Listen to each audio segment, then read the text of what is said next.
What's going on? What's going on, ladies and gentlemen? Welcome to the Progressive Action TV show.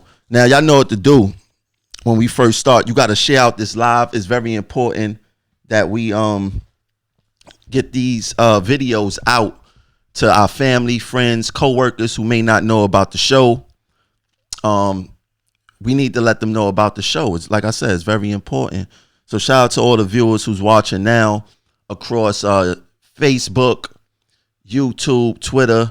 We actually syndicated our show to go live all at the same time. Now let me try to I gotta share this out myself. Share this to a few groups real quick.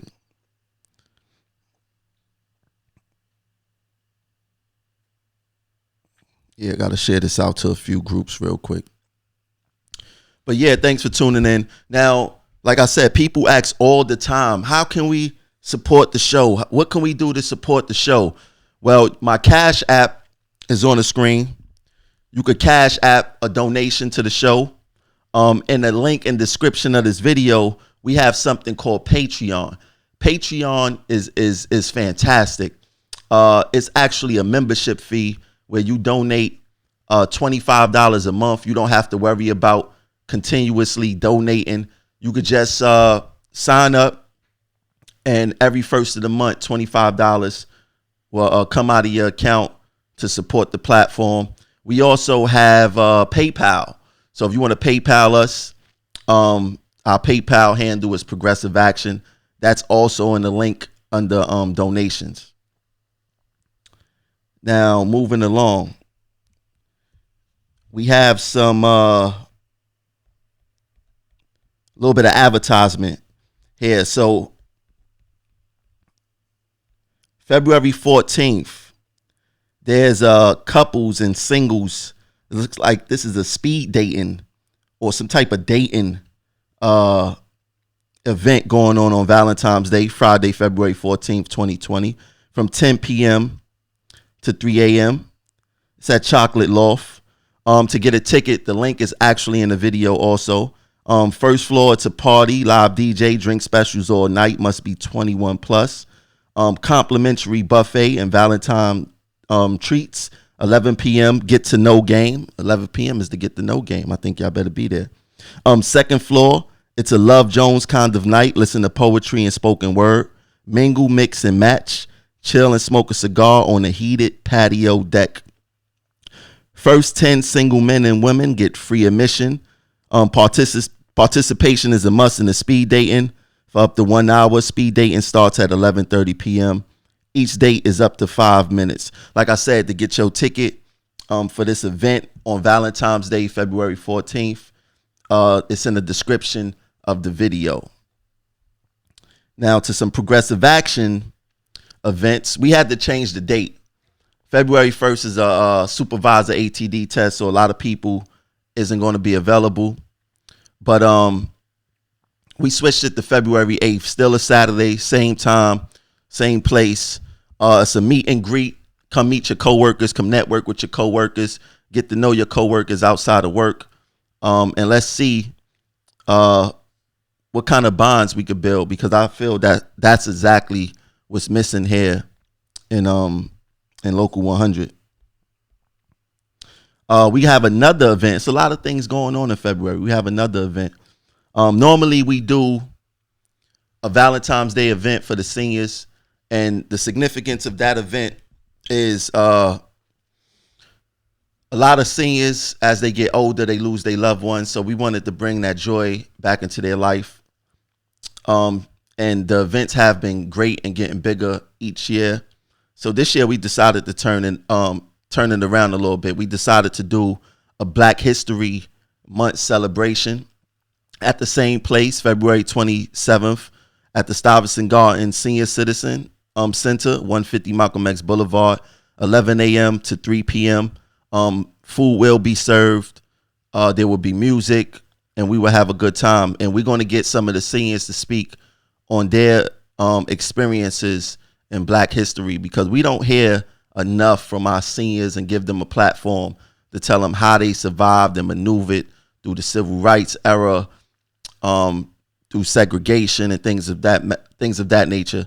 So it's going to be educative and informative, and we're going to have fun. So make sure you guys come out to that.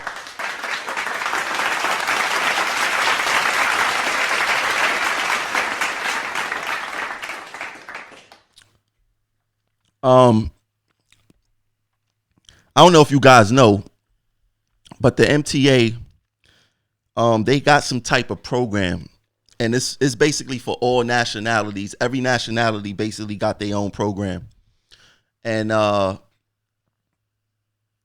they sponsor these groups, and one of the groups is called Begin, Black Employee Group for Inclusion and Networking, and everyone is included. We went to the first one, which I think was like 2 weeks ago or something like that. And it was pretty good. It was cool. I don't think that they was really fully prepared for the turnout that they got. And I didn't fully promote it because I thought it was fictitious, to be honest with you. Like, I couldn't find no information on the internet about it or whatever, but it was real. It was at 130 Livingston. And I think the program have a lot of potential. So we're going to start helping them promote the program. And this is the newsletter they sent out after the meeting 2 weeks ago. And I'm not going to sit here and read this. I'm just going to go through the pictures with you guys to show you that it's real.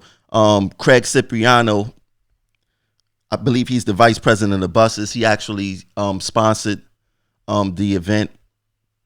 And the people who's in charge of the event, you have Monica, I ain't gonna read their last name, Shandira.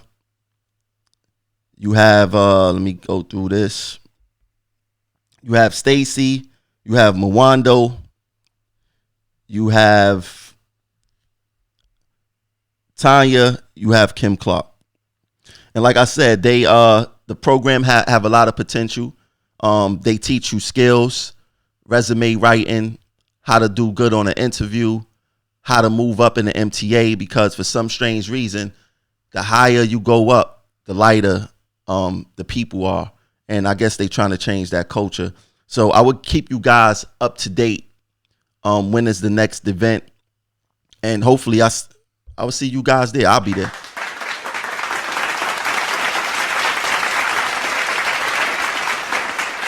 Now to some TA news or union news. This is for the summer and fall voucher registration, which is coming up next month, February 10th. It's a first come, first serve basis. Now, one of the things that has drastically changed with the program is now, if you look to where it says new,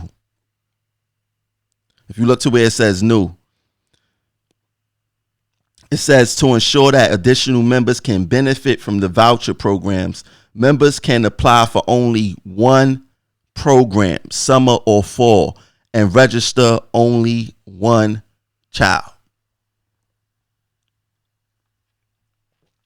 That is a major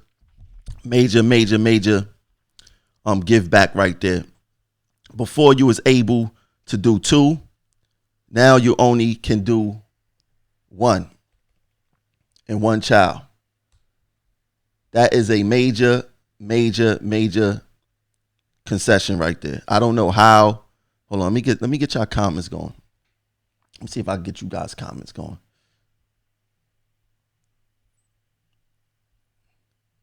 I wonder why that's happening. Let me see. What's up with you guys' comments? Let me see what's going on here. There we go. Let me see who's on with us right now.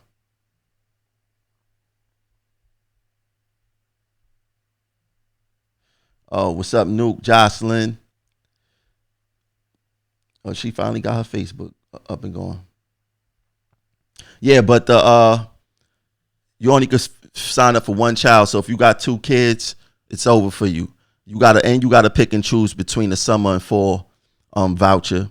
And it's only because of the malfeasance of how that program was being run. It was being poorly run. I don't understand how someone who runs a program so poor can still stay there. It's beyond me, but we have every right to be upset about this. I want to give a shout out to Meek Finney. And I'm giving her a shout out because she has been stepping up to the plate.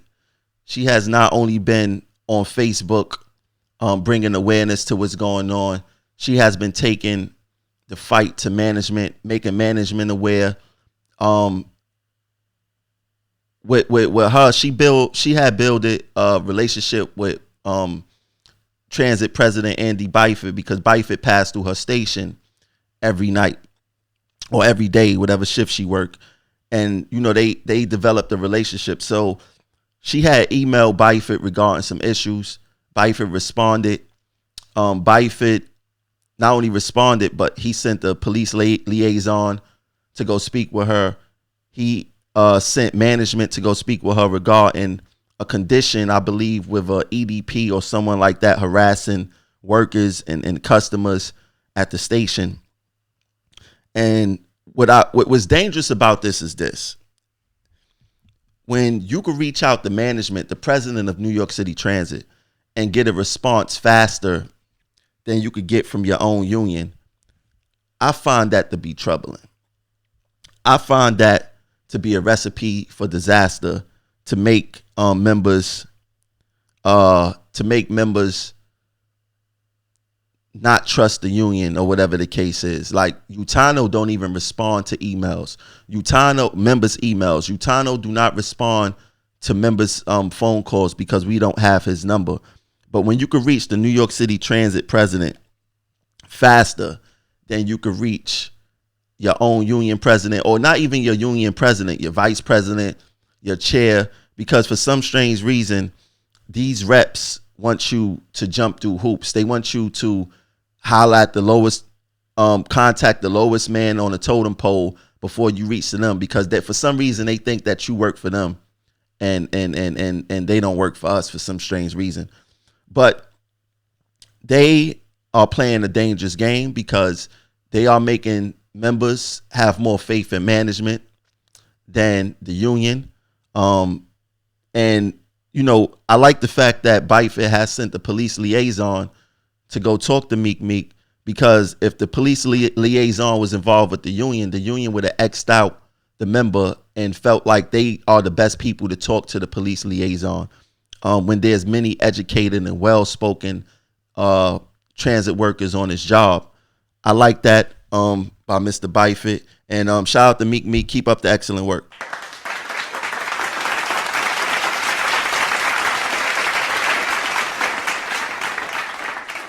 Now, more business.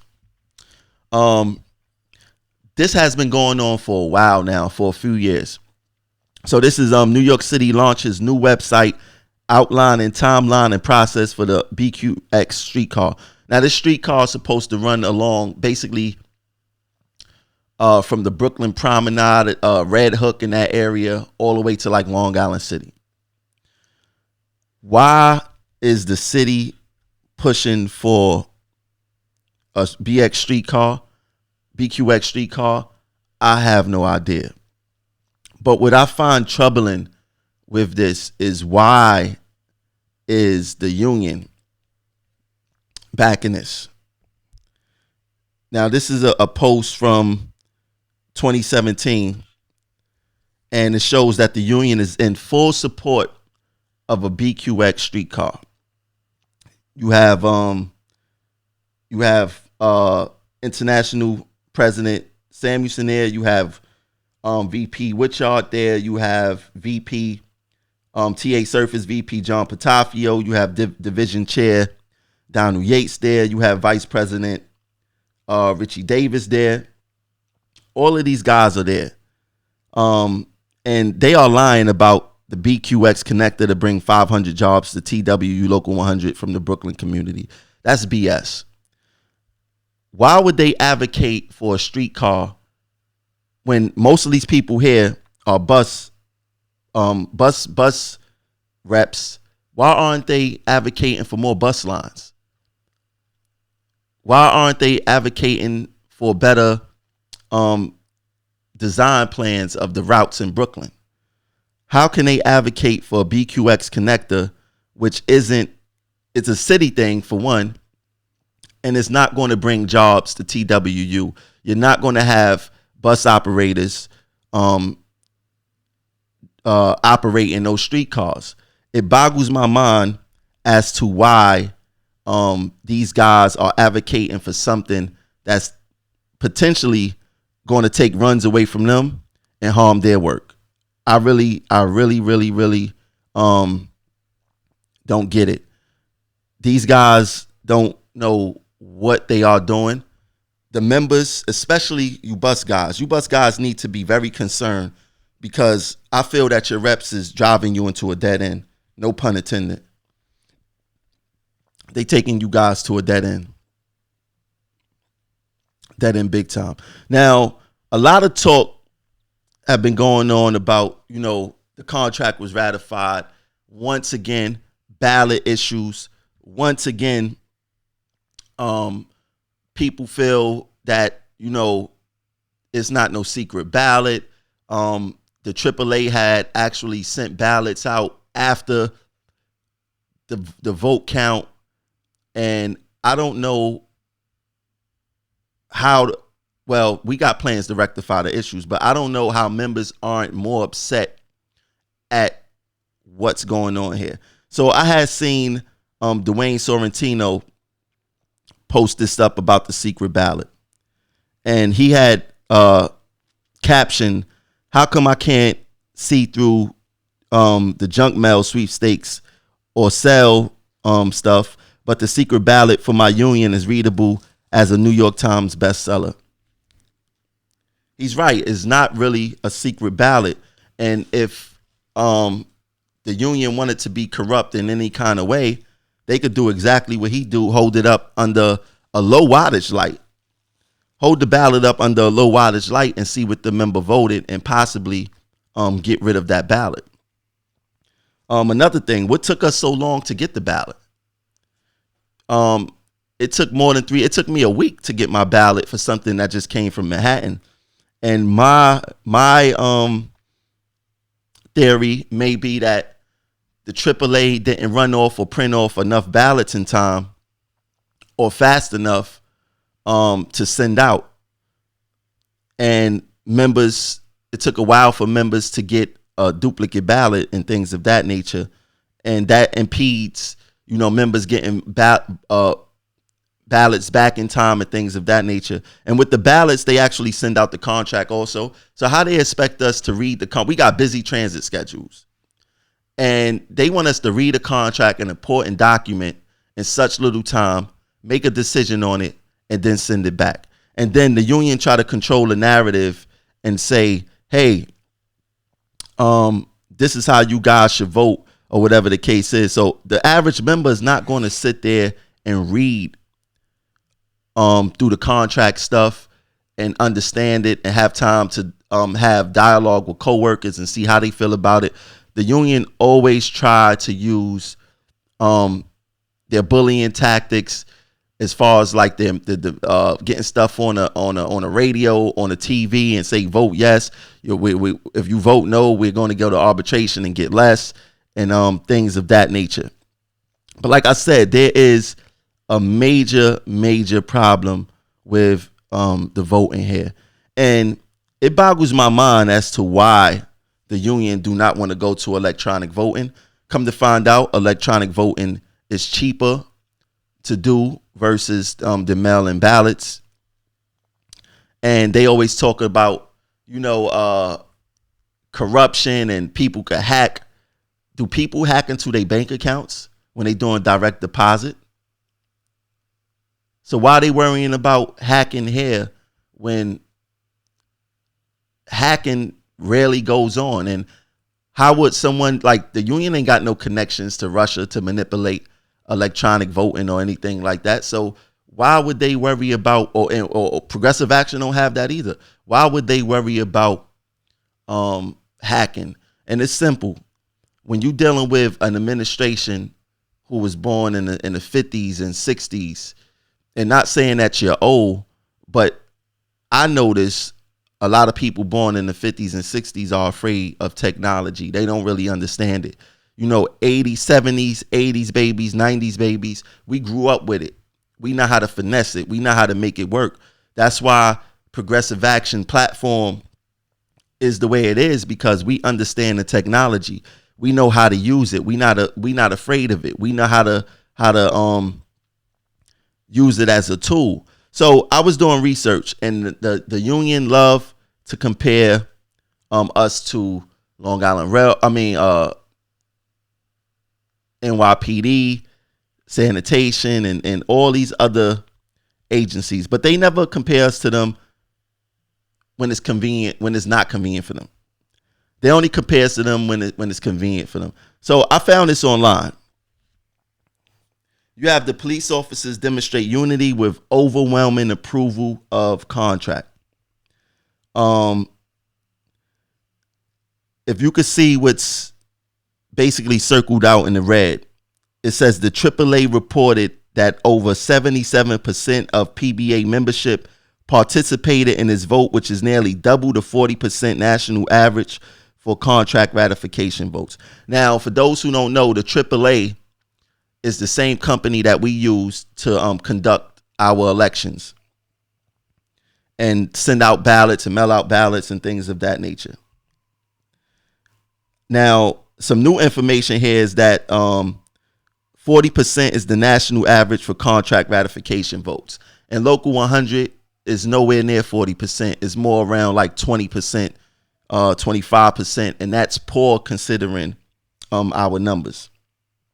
Now, it says of the 24,160 ballots that were delivered to members, a grand total of 18,660 ballots were cast online by the deadline, with 18,291 in favor of the contract. So not only does the police department have less members than we have, they also send back and participate more in their election than we do via online voting. So it says they sent back a grand total of 18,660 ballots.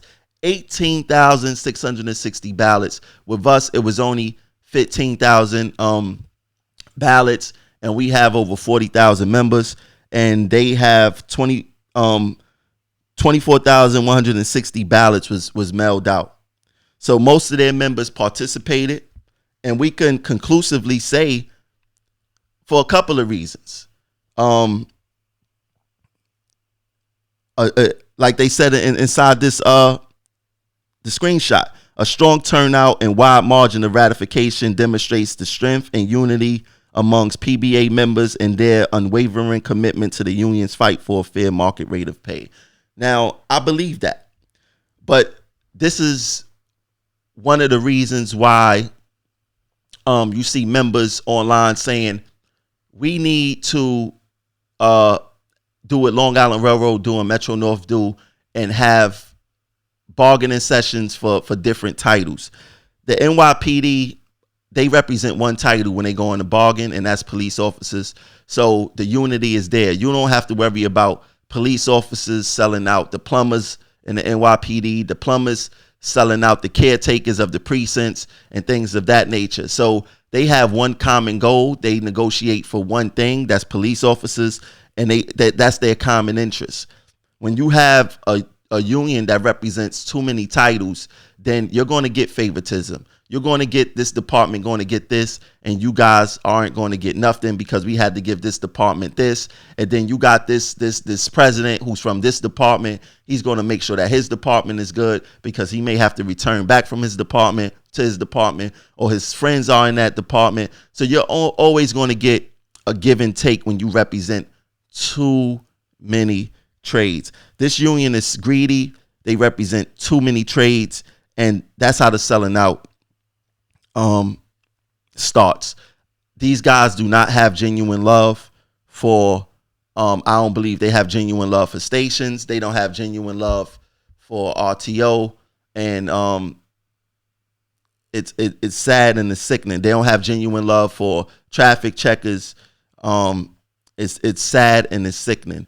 And I think that these guys have more love for Governor Cuomo than they do the members that they represent. And I'm talking through actions and what I see and how they have coddled to the governor, how they have been the governor lapdog all these years, how they never really challenged the governor at all, especially regarding Tier 6. In 2019, the governor said that the union and him will hash out something for Tier 6. 2019 came and went. The union didn't put out not one publication about Tier 6. Not one thing about Tier 6. So it shows you how they are more for the governor, his best interest of the top 1%, to be honest, because the governor is anti-labor. I don't know how a trade union that claim that they represent members and they claim that they are unionists support, coddle, and be a lapdog for anti-labor governor. You do not need someone to say, hey, I'm anti-labor, for you to recognize them. You pay attention what they do through actions. You pay attention to how people act through actions. Like the saying says, actions speak louder than words. Cuomo's actions, for the most part, have been anti-labor, anti-union, and our union, unfortunately, support him. And it's sad, it's sickening, and that needs to change ASAP. Let me see. Yeah, so you guys see online voting works. We see it in the NYPD. And they need to get on a job. And us as members need to go to our union meetings, email our reps and let them know that we want to change, our e-board reps, and let them know that we want to change in this whole voting process throughout the whole union. We want electronic voting, and that's that. Now,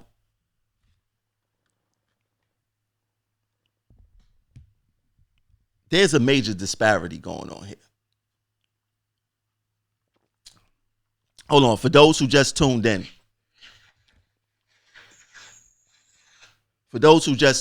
I need you guys to share out this live. I need you guys to start watch parties right now.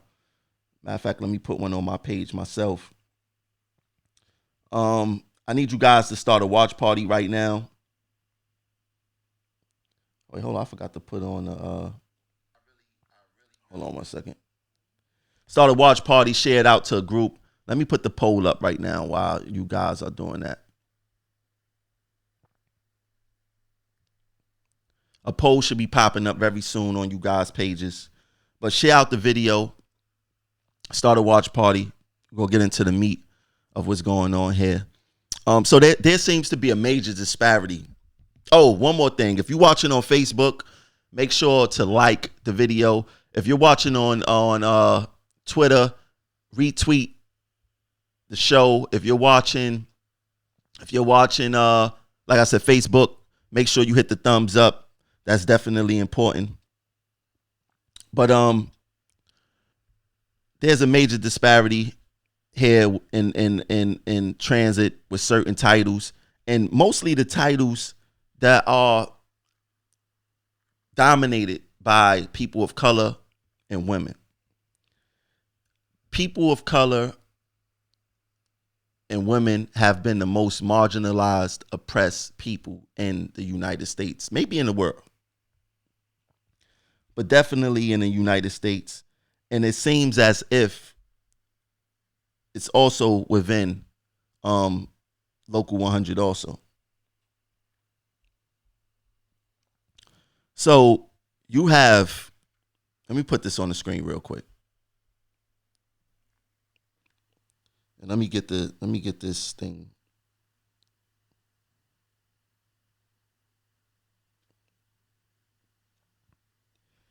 So this is in one of the MOUs from, I believe, 2012 or 2014, around there somewhere. This is in one of the MOUs. And I think this is from 2014 because that's when we went to 5 years top pay, a major concession that this administration that you guys love so much gave up. We went to 5 years top pay from 3 years. 3 years was perfect. So one of the agreements that this administration made was employees hired after ratification of this agreement shall progress to top rate of pay according to the following schedule, except for cleaners, newly hired workers and titles whose wage progression in prior agreements was 70%, 80%, 85% will progress to top rate pay as follows. Now, I'm not going to read all of this off, but I want you guys to focus on except for cleaners. What is so special about the cleaner title that they get an inferior wage progression schedule? What is it about that title? I'm gonna give you guys a little history. When transit first started back in the day during Quill time, and I believe all the way up to maybe like the 60s, 50s, somewhere around there, the only job that blacks were able to have was cleaning jobs. We couldn't be conductors. We couldn't be trolley drivers. We couldn't be motormen at the time. That's what they called them. We couldn't be any of that. Nothing. The only job you were allowed to have in New York in the MTA during that time was a cleaning job if you were black. Bottom line. You couldn't have no other job. So fast forward today to our current contracts. You still see residual, more than residual. It's a lot of covert racism in the language, how cleaners are treated, the amount of respect that they get within that department, the stations department. Why are cleaners on an inferior wage progression from everyone else? This is not even something that we should be guessing. This is something that we all know. And the reason they get an inferior wage progression is because the MTA is still focused on how they were running business back in the 50s and 60s, where only blacks were allowed to get those jobs. And for the union to agree to that, they didn't have to agree to that except cleaners. They could have left it, no, all for one for all. We all going to progress at the same wage schedule. But no, Samuelson, a man who also had cut the apprenticeship program, which helped minorities in particular, because that was the language of the agreement, help minorities advance and maintain the titles, because maintain the titles were both mostly dominated by Caucasians. So to help minorities get up into these maintainer titles, there was an apprenticeship program negotiated by Roger Toussaint. As soon as Samuelson got in, he suspended that apprenticeship program for about 4 or 5 years, which set people of color back from advancing into these maintainer titles. There's a lot of history in Local 100 where they do not want you guys to know, because a lot of it has a racial undertone to it.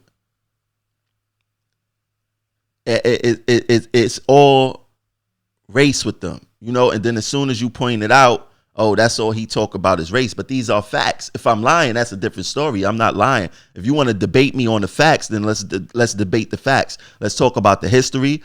Let's talk about the history. We can talk about the history of America. We could talk about the history of the MTA. We could talk about the history of Samuelson and the things that he has done. He has done almost everything that Trump has done to Obama, try to overturn almost everything that Toussaint has done that was positive for moving people up out of titles that was historically meant to demean them. You know? So the question I want you guys to ask amongst your coworkers is, why are cleaners on an inferior wage progression than everyone else in the system? And why wasn't this fixed during these prior contracts by Vice President Wichard? Why did he keep cleaners on an inferior wage progression schedule than every other title in New York City Transit? Now, I want to give a shout out to this department right here, because even though we all work hard, and this is my personal opinion, I feel that nobody works harder than track workers.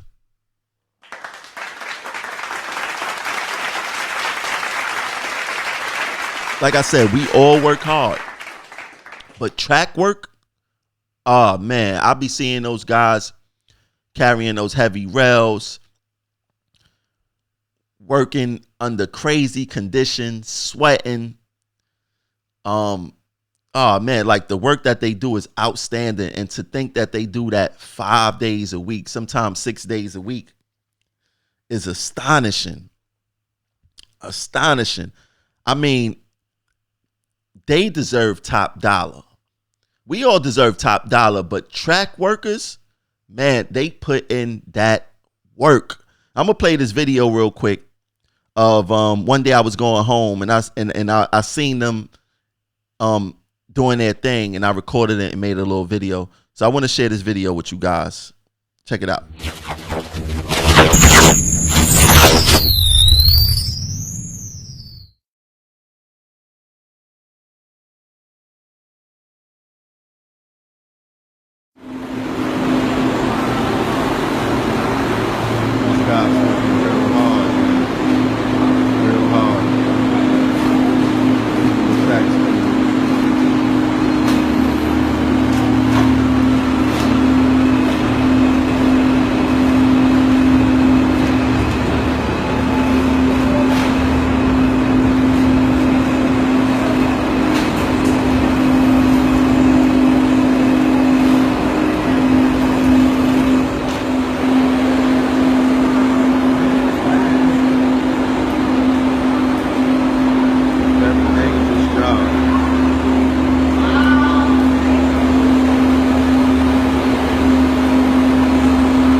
Did you guys see how crazy that was? Shout out to the track workers.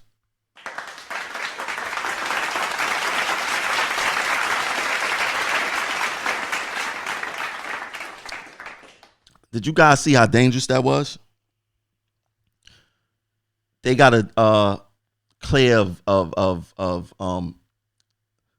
clear up on live tracks where trains are coming through, clear up in niches. that's very small, dirty, rat infested. Avoid live third rail, and then when the train leave, continue to do their job safely. There's an operation that that goes into that, and they're not only on the roadbed. You have flaggers, conductors on the roadbed, helping them stay safe and work safe. But man, they do a great job. Now, my issue with this is, why don't track workers at least that title? Why don't they get hazard pay?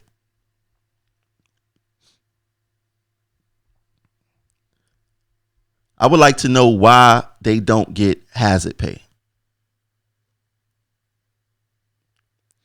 Let me put some of you guys' comments on the screen. Nuke says something very important. What's the wage progression for cleaners in Metro North and Long Island Railroad? That's something that we're going to have to look into. I would like to know that as well. Let me see. Let me get your comment back on the screen. I don't know why it's not coming up. Let me see. Let me check this comment out. Let me clear this out real quick. Yeah. I don't know. What's the wage progression? But hazard pay. Why don't these workers get hazard pay? Now, you had a wannabe union rep who think that he knows it all. I'm not going to say his name because he don't know what he's talking about. He's saying that hazard pay is legislative. That's a lie. And as you can see here, it says there's no law requiring employers to pay hazard pay. Both the amount of the pay and the conditions under which it's paid are determined by the employer. So it's obviously something that has to be negotiated. So what is he talking about? That hazard pay is legislative. He also tried to say that, well,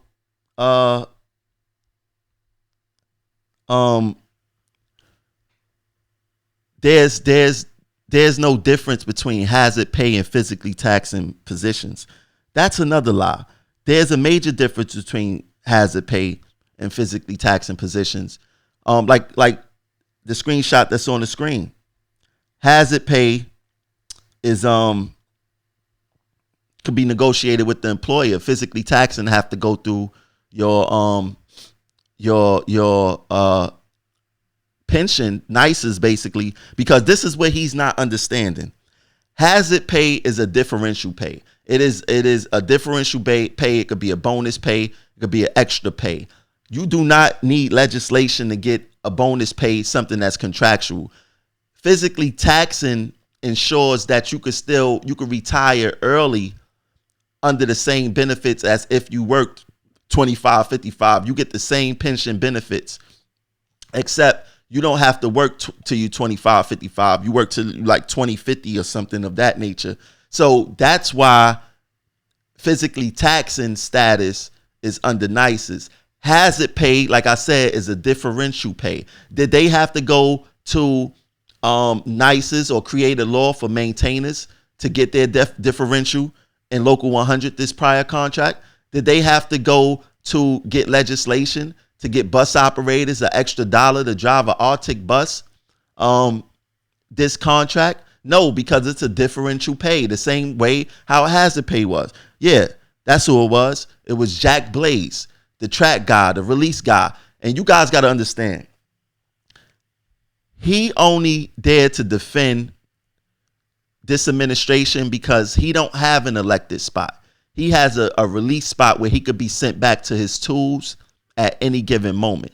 Trust me, Jack Blaze do not want to be on that roadbed to do what he was hired to do. He would do everything in his nature to stay off of his tools. Everything in his and anything he could do, he would stay to stay away from his tools, he will do it. So when you see Jack Blaze and he be in that group, Rails and Spikes, dishing out lies, I don't know why you guys in Rails and Spikes didn't kick that guy out yet. It's beyond me why you guys didn't kick him out yet. But he's giving all false information. So when you see him, be like, hey, why didn't the union have to get legislation for the bus operators to get an extra $1 Arctic pay? Why didn't the union need legislation to go get extra pay, bonus pay for the maintainers? Why are you telling us that we need legislation to get a bonus pay, hazard pay, for us to get that hazard pay through legislation? Don't let him confuse you through hazard pay and physically taxing. Physically taxing status affects the length, the years that you could work under your pension and ensure you that you get your same pension benefits. And that's why that is legislative. But hazard pay is not legislative. He's lying to you. And when you see Jack Blaze and he give you that excuse, don't forget to tell him this. Get the fuck out of here!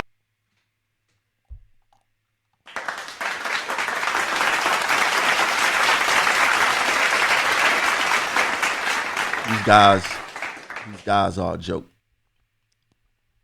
These guys are a big joke. And I'm wondering when the members are finally going to stand up and say enough is enough. Let me see what you guys are saying on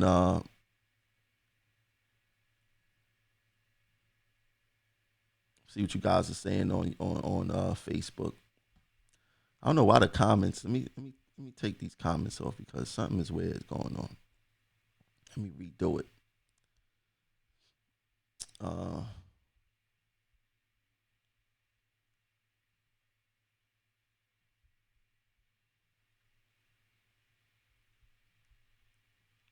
Let me see. Yeah, let me fix that real quick. Yeah, but I don't understand why that's going on, why you guys are allowing them to lie and things of that nature. It's beyond me. But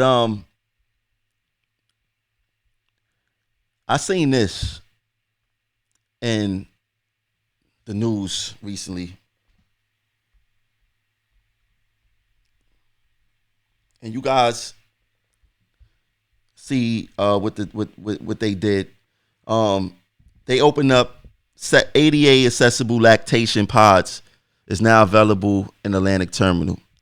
Now, how is it possible that passengers can get compliance faster than the workers who work for this company? What happened to the pods for the nurse and mothers on the job? These are some very nice nursing pods. Why don't we get the same respect, especially in New York City Transit? The women in New York City Transit are treated inferior again, because like I said, women and people of color are the most marginalized people in the United States ever. Why the women in this company are treated so inferior? Why don't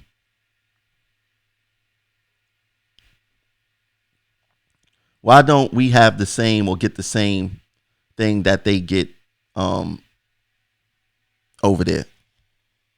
It's sad, it's sickening. And something needs to change. I don't understand where are the pods for the workers? Where are the pods for the workers? And since we on the subject of contracts, I seen this posted today and I decided to touch on it. The union have a knack for comparing us to other agencies when it's convenient for them. When it's not convenient for them, you will hear every excuse in the book. Every single excuse in the book. But that's what con men do. Con men love debate and switch. Con men only like to compare when it's beneficial to them.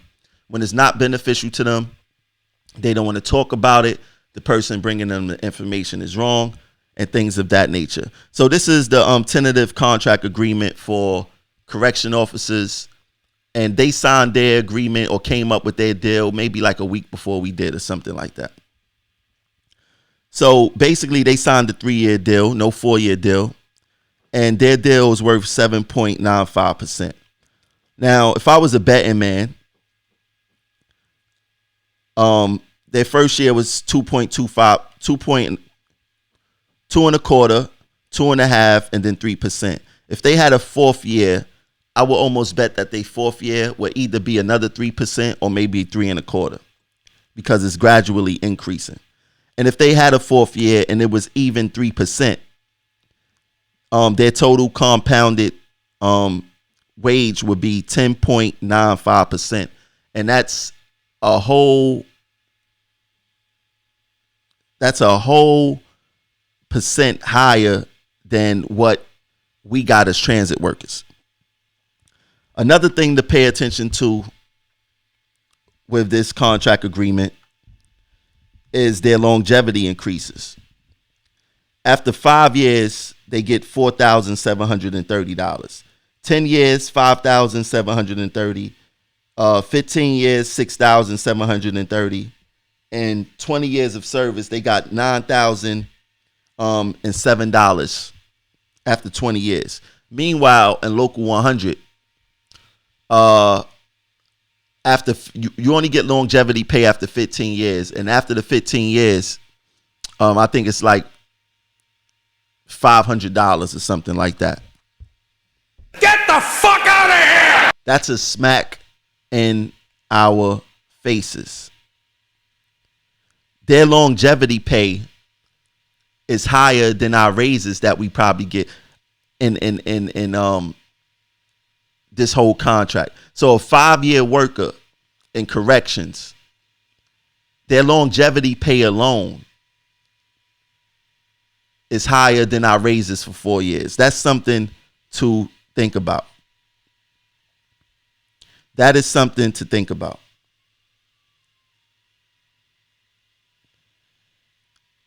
Why do we always settle for peanuts? Like, do we not know our worth? Do we not know the service, the importance of the service that we provide? Do we not know that we deserve better? I don't understand what the disconnect is between people not understanding the importance of the job that we do and our salaries don't match. I don't understand how cleaners in Metro North and Long Island Railroad get paid more money than the cleaners in New York City Transit. What are they cleaning over there that we not cleaning over here?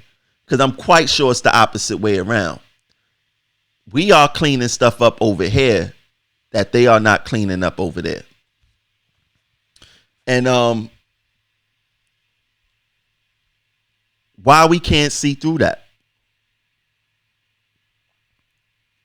Why can't we understand that? What is the disconnect?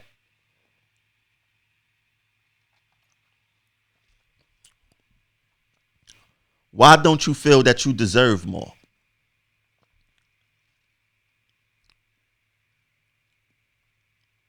I need someone to answer that.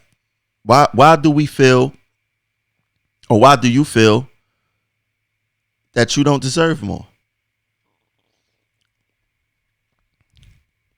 Should I take a phone call today? Let me see. Let me put the phone number on the screen. I'll take a couple of calls if people want to call in.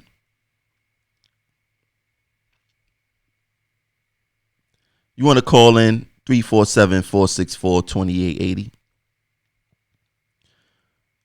Why do we feel that we don't deserve more? Now, I'm going to be very honest with you guys. I do not believe in this union administration. I think that give me 1 second. Let me turn on the phone thing. I almost forgot.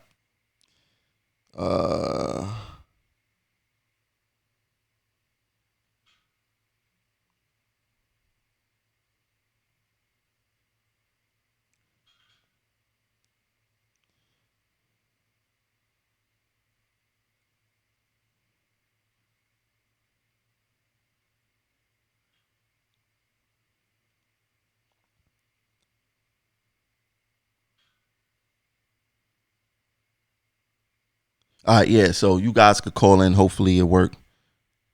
Yeah. So 347-464-2880. Let me put this on the screen. I came across this on the internet. Someone posted it. And it says the forest was shrinking, but the trees kept voting for the axe. For the axe was clever and convinced the trees that because his handle was wood, he was one of them.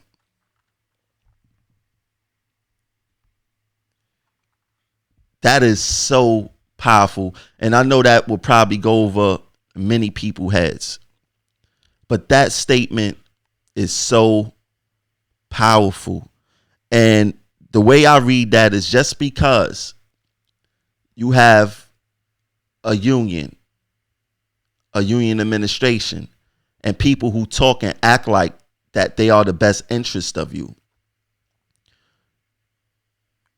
we must wake up and pay attention to what's really going on here.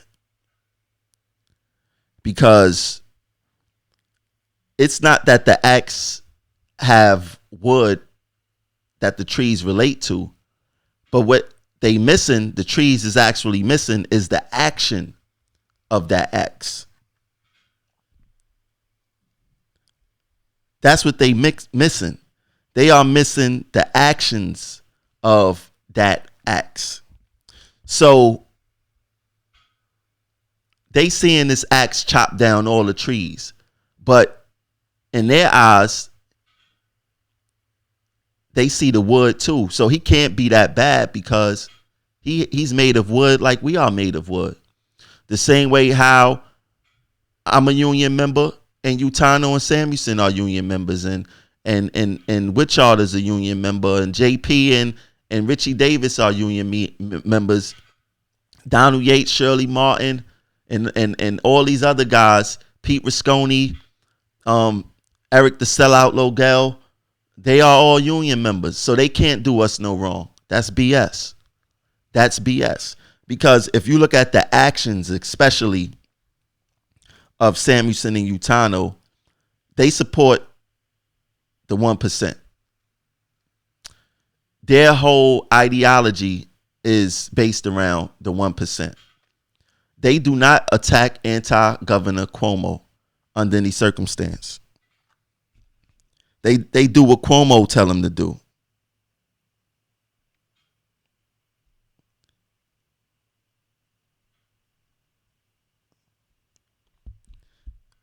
Three 447-464-2880. I just took the do not disturb thing off.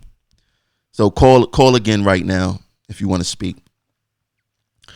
But they do not represent us members. If you compare our contract to the contracts that was recently signed by Corrections, NYPD, Sanitation, our contract is inferior.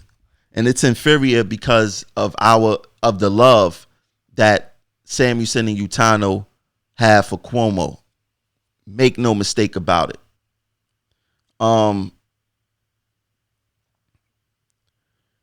Stop thinking that just because I didn't elect them in because I didn't vote for them. Stop thinking just because they were elected in and they wear TWU colors and they go in front of a camera and you think that they speaking for us or talking for us, that behind closed doors that they really represent us. They do not. They do not represent us under any circumstance.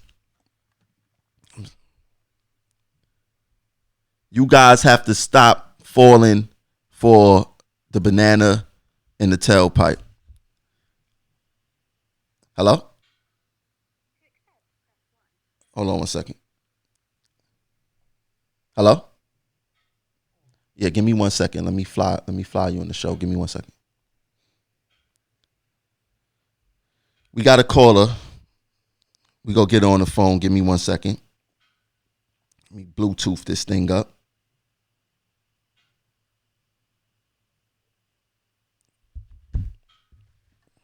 One second.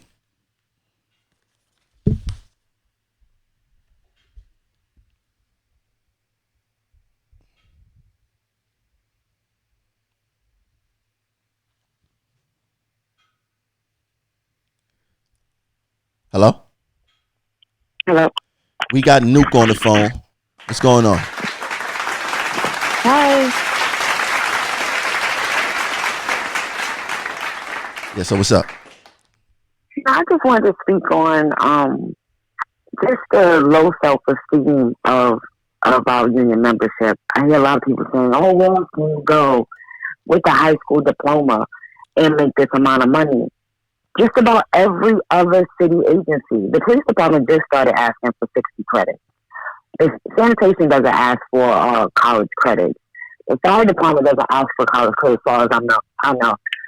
They all make over 100K after they reach top pay, and plus perks.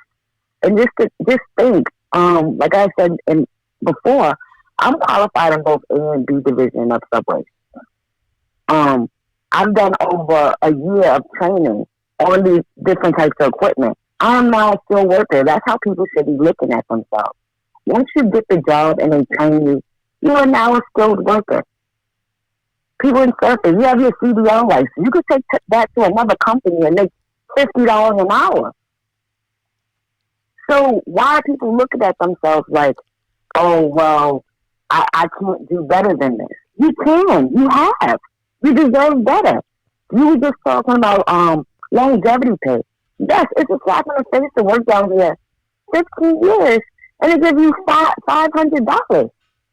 $500 when they wasted millions of dollars on stickers, telling people to pay their fare.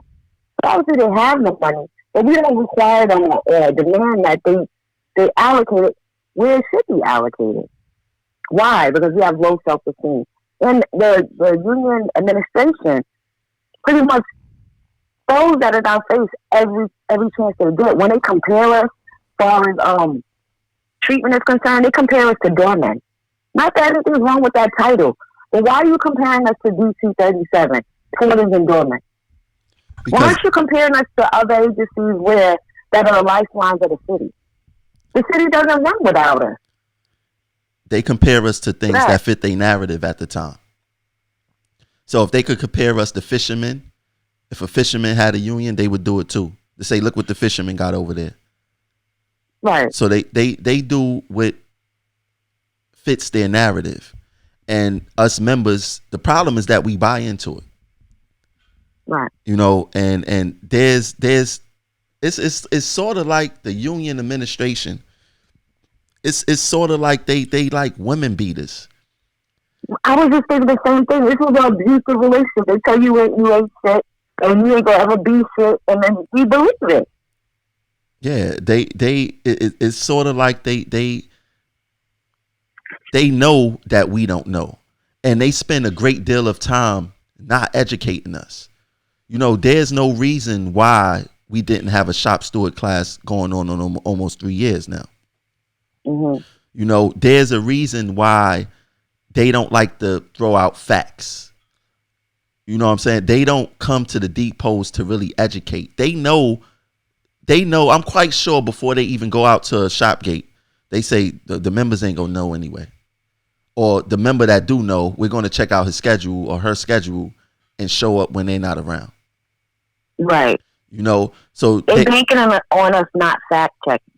Yeah, because they throw random numbers, random I guess what they would consider facts, and then hope that no one checks up on it. And most people don't. Mm-hmm. And it goes back to the trees in the forest and the axe. A lot of people assume that the union reps have their best interest at heart. So, but you got guys like, without a doubt, Sam Houston and Utano, they controlling the ship. They are controlling all this. Guys like Yates and all these VPs, they are nothing but puppets and muppets. Right. That's all they are. They are mm-hmm. there to continuously show their loyalty, not to the members, but to their handlers. Because if their loyalty was for the members, they would not be standing on this contract with Utano and Samuelson. Is no way possible if you for the members, there's no way possible that you could stand on this contract with those guys. Because it's one of two things. It's either they know better and they purposely fooling the membership and playing on the membership lack of education in these topics, or they don't know themselves. That's the only two. That's the only two things that you could sum this up to. It's either they don't know themselves. It's a combination. I've witnessed it's a combination. But the thing is, a lot of members are intimidated because they said that they can't really hear you. It's a little bit of static on your end. I don't know what it is, but it do. Okay. Is that better? Is that better? Yeah, it's better for me. Yeah. Okay. Well, we'll try. The thing is, a lot of members are intimidated with just, I guess, contract, the Constitution, the bylaws. Throw that out the window for a minute. Just use your daily common sense or the things you use to navigate yourself through your personal life. Like with the contract. If someone was trying to sell you something, but they didn't want you to read the details of what you were getting, would you sign off on that contract?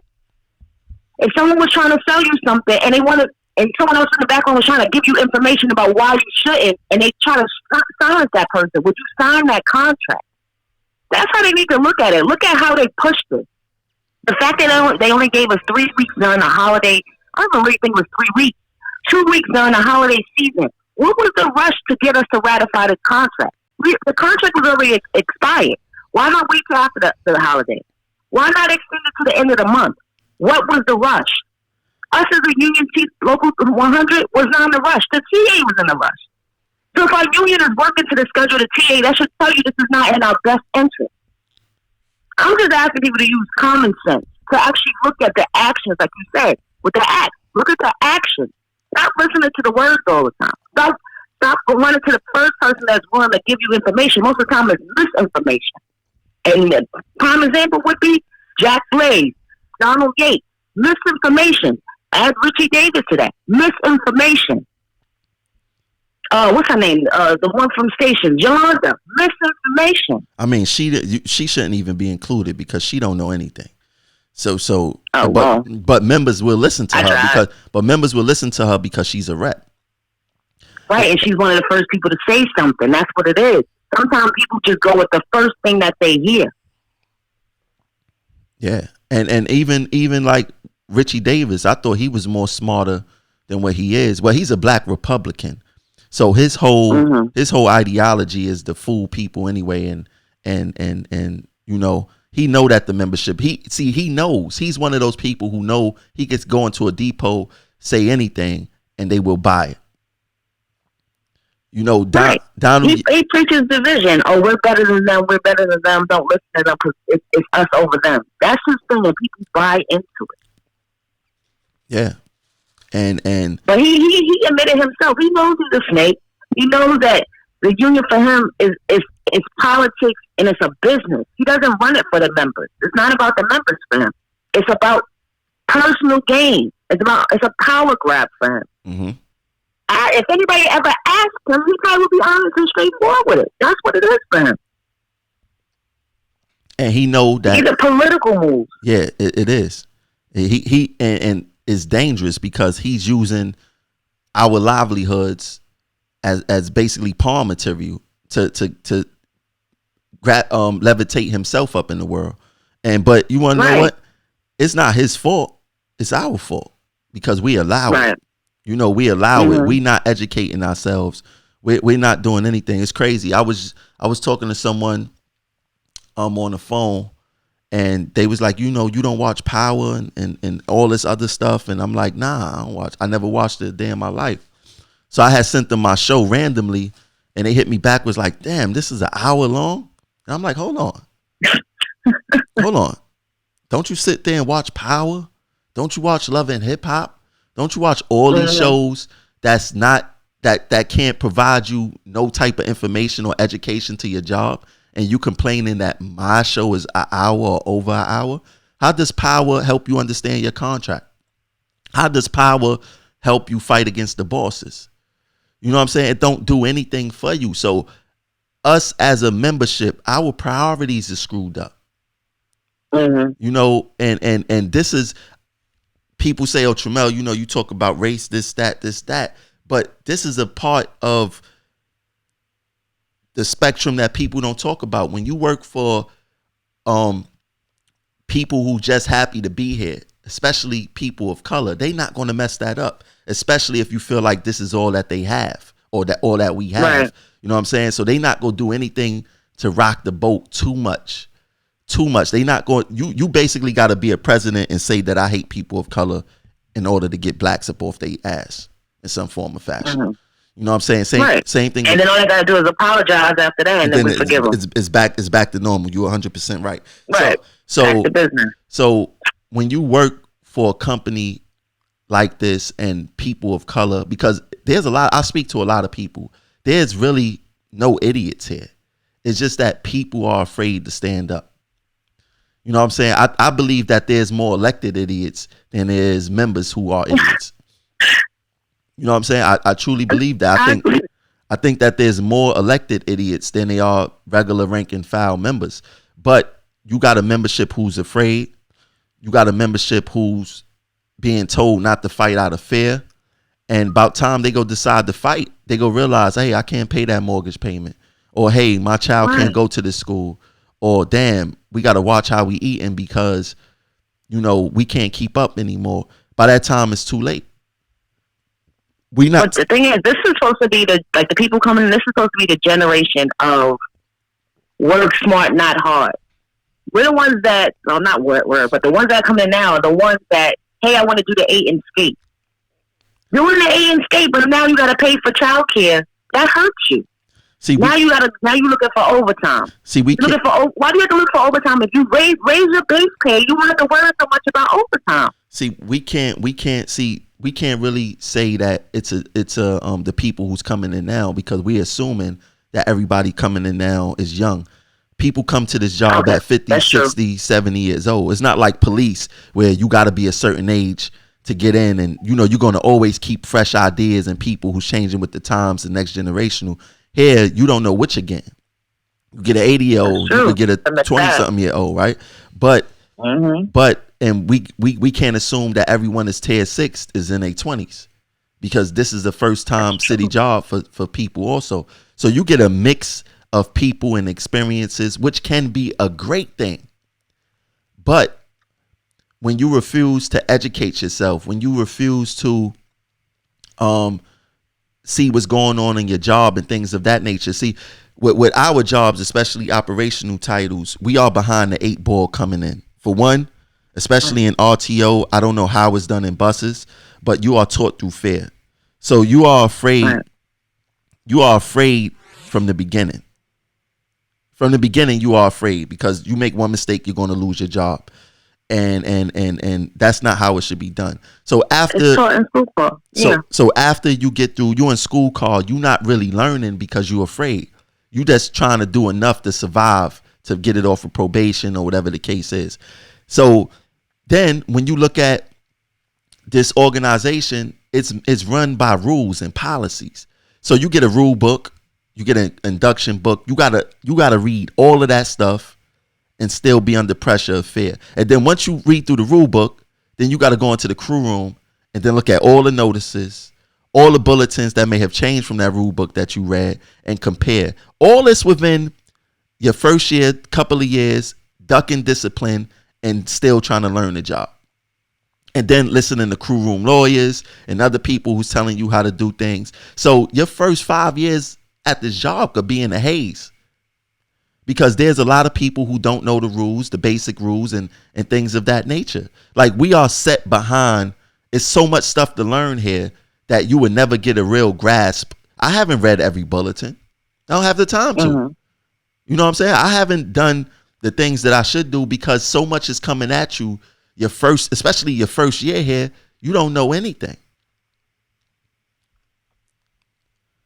You know, it's on the job training. Yeah, pretty much. You're still getting a feel for it. It's overwhelming. It is. Yeah. Got it. Now somebody, go ahead. Mm-hmm. Like in anything in life, education, knowledge is your freedom. Knowledge is your power. It sounds cliche, but that's what it is. You will fear less if you knew more. If this is your job, look at it be professional about it.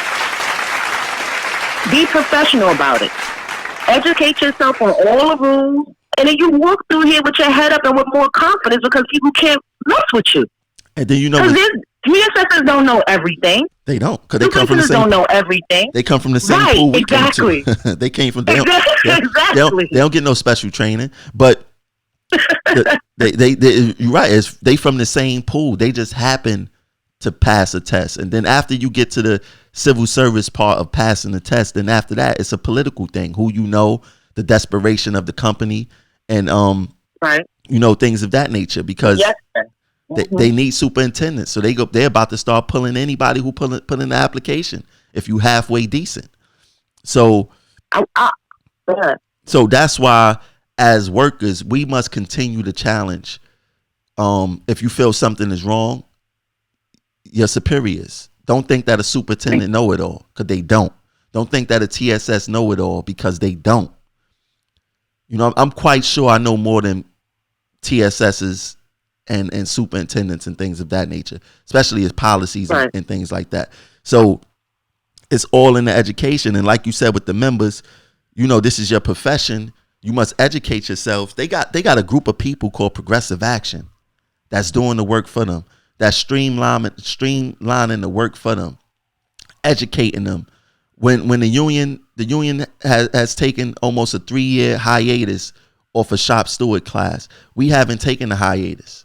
We continued to educate. We continued the shows. We continued the podcast. The work is done for them. Mm-hmm. No other agency is doing this, to my knowledge. You could Google it. You could search. You could do whatever. Nobody's educating their members like how we're educating the members. And we have built and developed more leaders and more people standing up because of our influence. Because people see that we aren't afraid to step up. We aren't afraid to go to the MTA board meetings. We made it popular and put it on a level, even though people was going there before us. But until our impact at these board meetings, it encouraged others to go up there and say, hey, I got something to say too. And there's more people like us out there. It's just that they're so disenchanted and we just haven't reached them yet. There's plenty. I've met some highly intelligent people down here with a lot to say, but sometimes we just don't reach them. We just didn't reach them. See, and I'm glad you brought that up, because morale by itself, the union benefit off of poor morale, because members is right. Everyone who I spoke to said they voting no.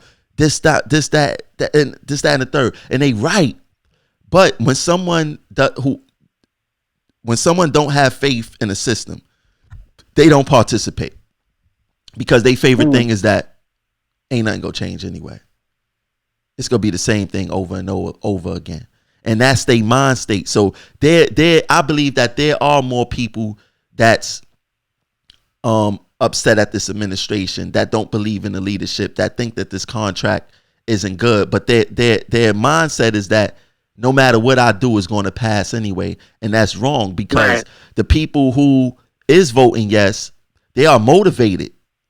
They are motivated to continue to vote yes, because they look past the politics. They look at the color of the person that's negotiating for them.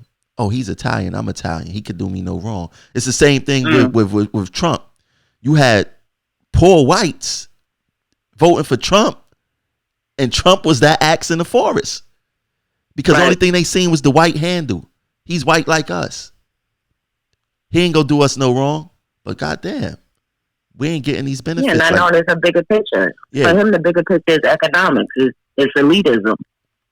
He don't look at them the same way he look at himself. Not at all. It's crazy. Not at all. And it's the same. Right. It's the same way with Cuomo. Cuomo don't look at right. He's definitely a leader. The way, and it's sad that these elitists, when you have whites in a company that's dominated by blacks, they look at those whites as, this world was set out for you. How do you end up amongst them? Or why aren't you going to Long Island Railroad or Metro North where your people collateral damage? Exactly. It's the collateral damage. In order for them to get us, some of them is going to get caught too. And they don't understand that, because the way the conditioning work, even in slavery times, a black man can have more money than a white man, but the white man was always told that he was better than that black man. So they would never see themselves as the same. And all that sister and brother stuff, you know, on the job is cool. I believe that is genuine from the members, but from the union administration, it's not like that. Utano and Samuelson brother is Cuomo, not the members. Mm-hmm. You know. See, but the thing people don't understand, there's division in the union itself. There's like a little division between you got the Irishmen and the Italians. You got that type of division too. So everyone's grabbing their little ethnic groups and they doing for their people. So there's division amongst division amongst division. But people also have to keep in mind, keep an eye on the bigger picture. There's an oppressive culture with the MTA in itself. The fact that they want to control every aspect of our lives, as far as the money that we bring in, why we have to report and ask for permission to work another job when they're not willing to pay us in the first place. I mean, they want to make sure we can't afford to live here. They want to make sure that we don't make enough, and they want to keep us beaten down, but people are not realizing that's what's happening. At every turn, they're checking our money. Every turn. Chronos. We want every freaking cent, but when they owe you money, you got to wait. Yeah. Yeah, or you don't get it at all, or you got to grieve it. Right. And go through, jump all these hoops for maybe a day's pay and things of that nature. You know, I'm missing 3 hours on my check now. but they know that's how you control a set of people. You control them economically. You control them through economics and education. You keep them dumb and you keep them not wanting to be entrepreneurs but working for people. I mean, just the education. For instance, how many days can you work as a bus operator straight? 21 or something like that. Right. So if I was a bus operator and I decided just to work my 5 days a week, why can't I drive Uber? It's not going to make me more tired than me working 21 days straight. So why were people getting in trouble for driving Uber on their own personal time? They don't know what we doing our personal time. I mean, I could not be asleep when I go home. So why are they checking that? The MTA is focused on controlling you economically. And that's another thing. Why do the union have the MTA collecting union dues for them? How can you let your enemy know? That's your mind too. How can you let the enemy know how much money that you got inside your war chest? They know exactly how much that they are collecting for us. So why would you want, I mean, is it easier? I'm quite sure it's probably easier. But if you consider yourself a strong union or a strong community, you control your economics. That's the whole point. This is not a strong union. Look, Byford alone by himself is busting our union because he's doing the job of our administration. That's correct. So they were worried about Janice. They didn't worry about that. If you did your job, you wouldn't have to worry about it. Janice affects every union. I never heard the fire department or the police department complaining about Janice. Why were we so concerned when it came about? See, I don't think the union administration. I don't think the union administration is concerned because, once again, they are controlling that narrative through fear. Oh, if you drop out, you're not going to be this, you're not going to be that, you're not going to get this, you're not going to get that. Really, throughout history. No, I'm talking about when it was still in court, before they ruled. They were scared. Yeah. And the reason what saves them now is people don't know that they can opt out. A lot of people don't know that they can opt out. So once again, us not knowing is hurting us. Yeah, and I believe that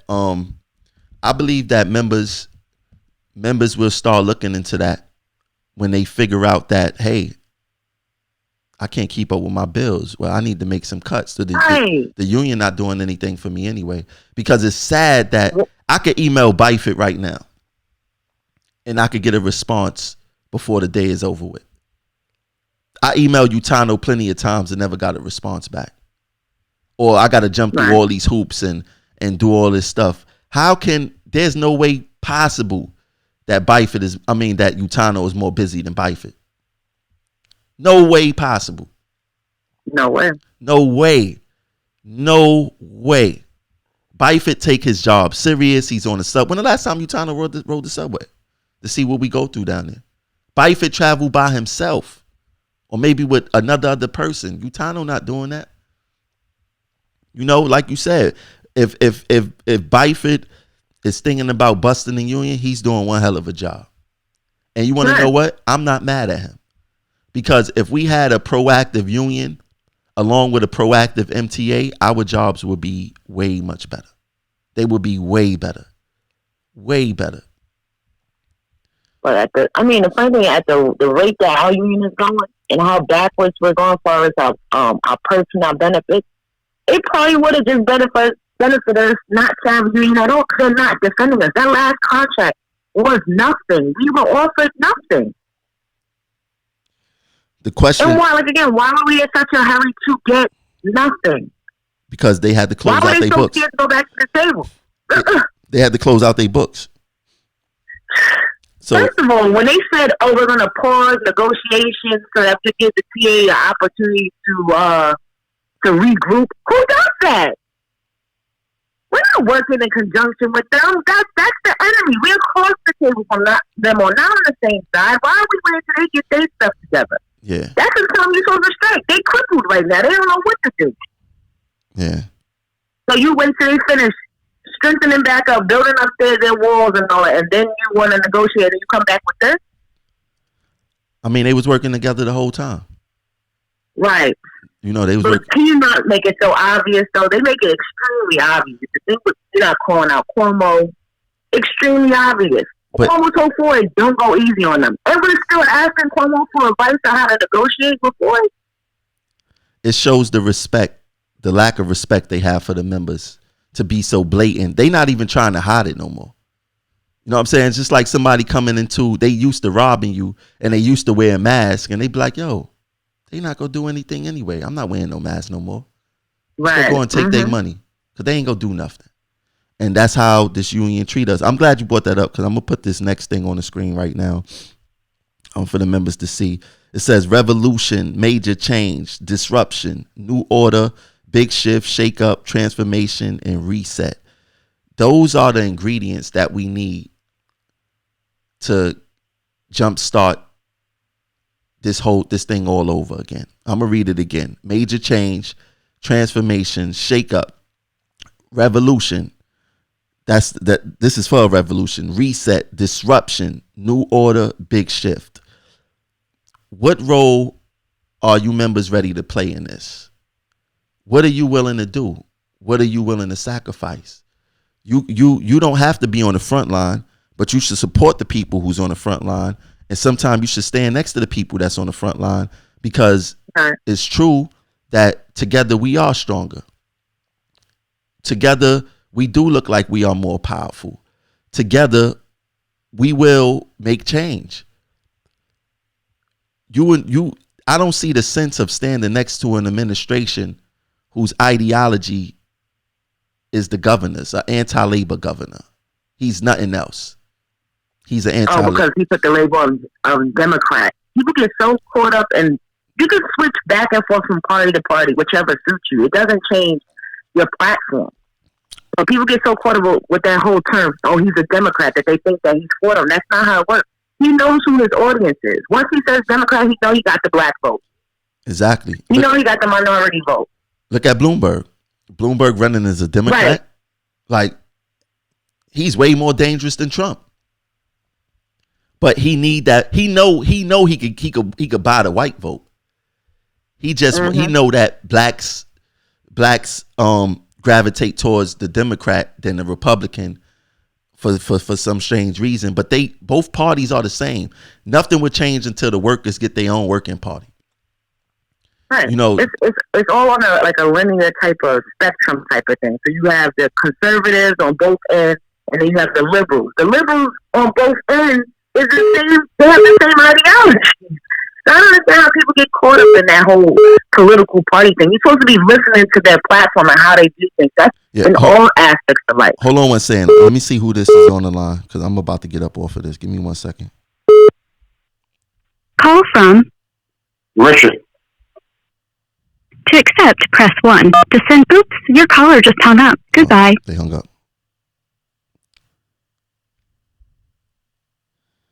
Hello? Hello? Hello?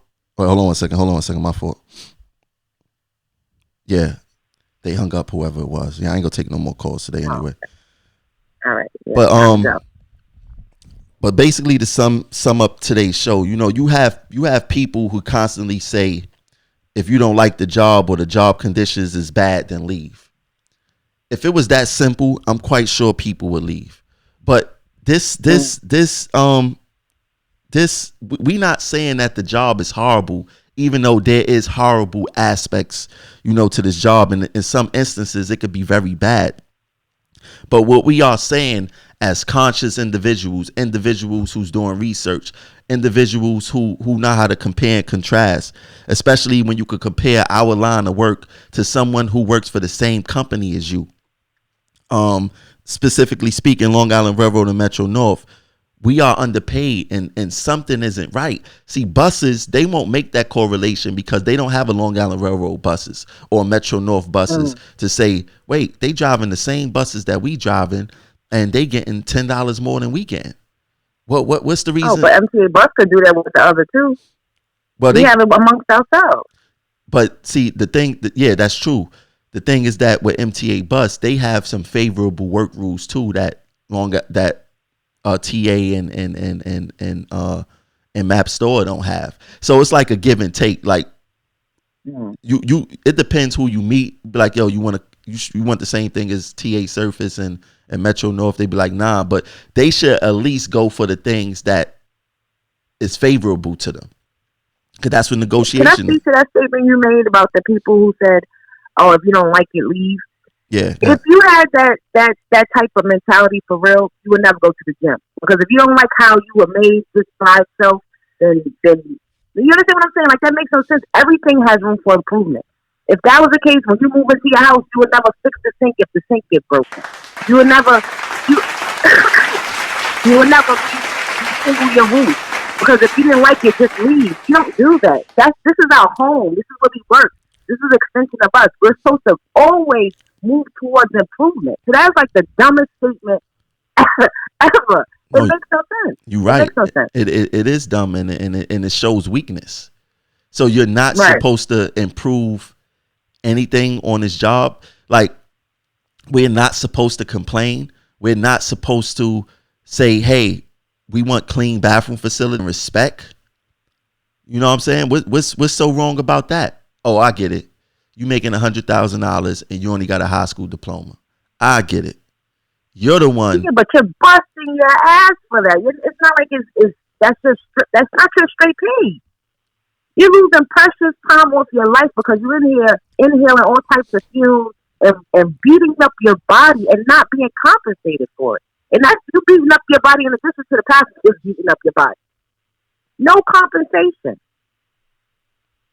So why not make it better on the front end and make sure we get better wages, better perks, better conditions? Why do more work? Work smarter, not harder. I mean, you're right. You're 100% right. But we have to find a medium to get these people who's making $100,000, busting their ass and not seeing their family to understand that you can make life even more easier if you were to stand up. Because it's not like we saying we out there telling the MTA, hey, make it harder for us. We over here saying, hey, y'all making it hard for us already, and we need to push back to make us get the same 100,000 for less work. Get right. that. Get. If you're a workhorse, you're a workhorse. When they increase it to 100K, then you make 140. Like, what's the problem? You can still brush your ass down here, but make more money. They don't get it. They some of them never will get it, and we just need to not listen to them. We need to not give them a platform to spread that poison. That's another thing too. I really don't like deleting people off the platform, but you guys, some of the people on the platform is spreading poison, is going against the best interest of our message, and I have been asking my administrators to start deleting those people. If you go against our message, there's no reason for you to be in our group.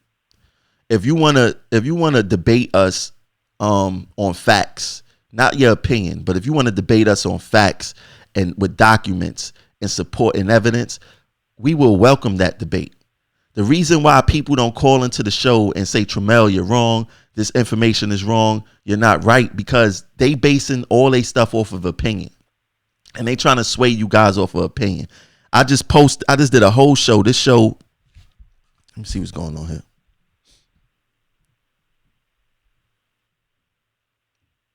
I just did a whole show. This show, you still there, Nuke?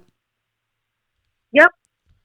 I don't know why it went red for a second, but I just did a whole show and I just put support and evidence and things of that nature. Why isn't these union administrations, these reps calling up the show and saying, Tramel, you're wrong?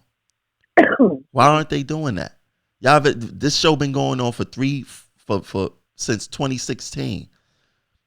These guys don't come up to the show. If I was so wrong and they see that we got a lot of influence with the word that we saying, why haven't they decided to shut us down, to say they idiots, they don't know what they talk about? You know, when they say that we idiots, when they in their private shop gates and nobody around to defend us, when they're in their union meetings and nobody around to defend us, when they're in their text messages and they operating under their fake accounts, that's when they say that we don't know what we talking about. Pay attention to what's going on. Tell your rep who's saying that I'm so wrong to call into the show. Schedule a date where we can have a debate about the facts here. They not going to do that because they don't want to get embarrassed. They don't want to show that they really don't know anything. So their best strength is just to stay away from me. Stay away from what we got to say. But you want to know what? Like 50 Cent said, I get tired of looking for you. I spray your mama house and have your ass look for me. That's just a metaphor, an analogy. I'm not going to wait for you guys to come to me. I'm going to start going to you guys, popping up on you guys and having impromptu shop gates and shouting you guys out and showing your members that you guys are lying, you guys are corrupt, you guys are doing what's best for Cuomo and not the members. And that's all I got to say about that. So, leave them with something, Nuke. What you got to say to the people before we get off? Pretty much everyone needs to pull a weight, do your part. Even if, like I said, even if you're not a soldier, even if you're not a vocal person, share the video, share the information with other people. Make sure other people get to see this. We're waking up slowly, but there's still progression. So just do your part, whether it's donating, whichever. Do something. Exactly, and don't just stay idle. And speaking of donating, I need you guys to donate to the Cash App. I just put it back on the screen. The other donation links is in the thread of this video. We have PayPal, we have Patreon. I need you guys to the real supporters of Progressive Action. We only have 2 Patreon supporters this far, and that's Carla Hill and I think William Penn. I need you guys to donate to the movement. That's a part of standing up too. It allows us to keep the platform running, pay these bills regarding to the platform, because these minutes that I use are not free. But definitely donate to the platform. We're going to continue to provide information to you guys. And once again, advertisement. There's a Valentine's Day speed dating event. The link is in the bio of this video. Also, if you're interested, this is not a Progressive Action event. This is a regular advertisement. But we do have a meet and greet February 8th, 11 a.m. to 2 p.m. at Sugar Hill. It's important that you come to this. We could talk about, we meet your coworkers, build the bond, build friendships, start learning about each other's jobs from different departments and things of that nature, and see how can we support each other moving forward. This is a beginning. It's a new beginning. It's 2020, and this is the year of vision. Thanks for tuning in, you guys, and I'll catch you guys later. Peace. Beep, beep, beep.